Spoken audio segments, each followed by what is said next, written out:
Alon was a cheerful, outgoing high school student, the kind of boy everyone liked to be around. But at home, he had one bad habit. He took his mother's love and care for granted. That morning, he was tearing through his room, looking for a shirt to wear for his presentation, when he saw his mom holding it. "Oh, I need that one today," he said, grabbing it playfully from her hands. "You know the rule, Mom. If I like something in your closet, it's mine." His mother chuckled softly, about to say something, but before she could, Alon was already out the door, an apple in hand for breakfast. On the table, the meal she'd prepared sat untouched.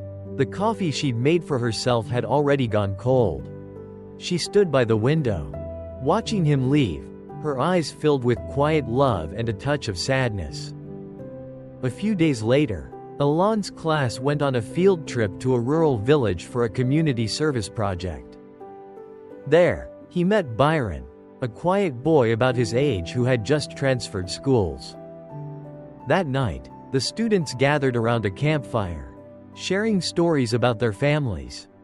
When it was Byron's turn, he fell silent. Alon leaned closer and asked gently, "Hey, what's wrong? You can tell me if you want."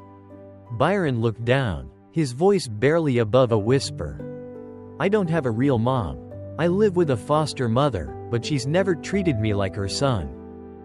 He went on, his tone trembling, how she would yell, hit him over the smallest mistakes. Once, after he accidentally dropped her brooch, she called him a thief.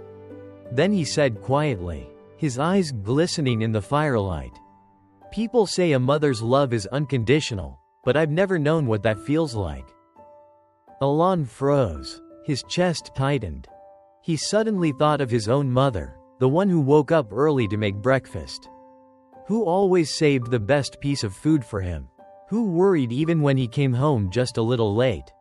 Byron looked at him and said, "If you have a mom who loves you, don't take it for granted. Don't be the reason she hurts." From that night on, the two boys became close friends. When Alon returned home, he walked straight up to his mother and hugged her tightly. "Thank you, Mom, and I'm sorry for all the times I made you worry." His mom laughed in surprise. "What's going on? You trying to borrow something from my closet again?" Alon smiled. "No, Mom, this time, I just want to help you clean up the house." From that day forward, Alon began to change.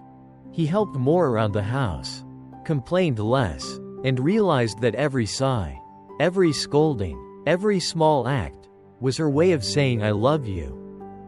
A month later, he received a letter from Byron. It read, "My dad found out what happened.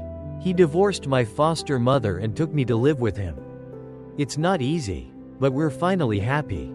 Alon folded the letter and stared out the window, Byron's words echoing in his mind. "Don't be your mother's pain." He smiled faintly, whispering to himself, "Being loved by a mother is the greatest blessing in life." As we grow up, we often get caught up chasing our dreams and goals, forgetting the people who quietly walk beside us, our parents, grandparents, or anyone who has cared for us every single day. Their love doesn't need grand gestures. It's hidden in warm meals, gentle scoldings, and the watchful eyes that follow us out the door each morning. The story of Alon and Byron reminds us that not everyone has a home filled with love, or someone who loves them unconditionally.